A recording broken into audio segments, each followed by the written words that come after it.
నెల్లూరు స్వర్ణాల చెరువు వద్ద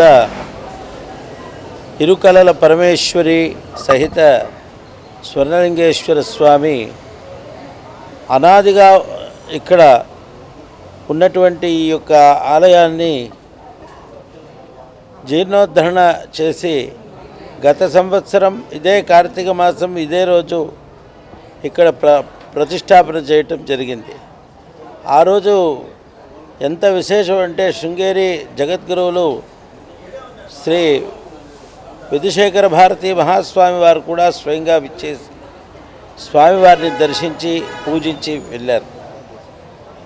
స్వర్ణభారతి ట్రస్ట్ వారు ఇక్కడ ఉన్నటువంటి యొక్క ఆలయాన్ని పునర్నిర్మాణం చేసేటప్పుడు ఈ ఆలయ పునర్నిర్మాణ బాధ్యతల్ని వారు స్వీకరించడం జరిగింది. అట్లాంటి ఆ ఆలయానికి ఈరోజు వార్షికోత్సవం 360 రోజులు పూర్ణ కళతో స్వామివారి ఇక్కడ భక్త సాన్నిధ్య వరదుడై ఉన్నాడు.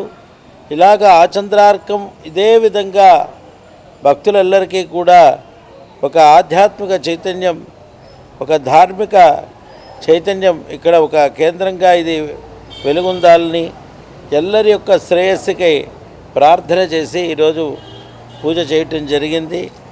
ఇదే విధంగా భక్తులెల్లరూ సంఘటితంగా ఆ స్వర్ణలింగేశ్వర స్వామి సేవలో తరించుదురుగాక అని ఆశీర్వదిస్తున్నారు.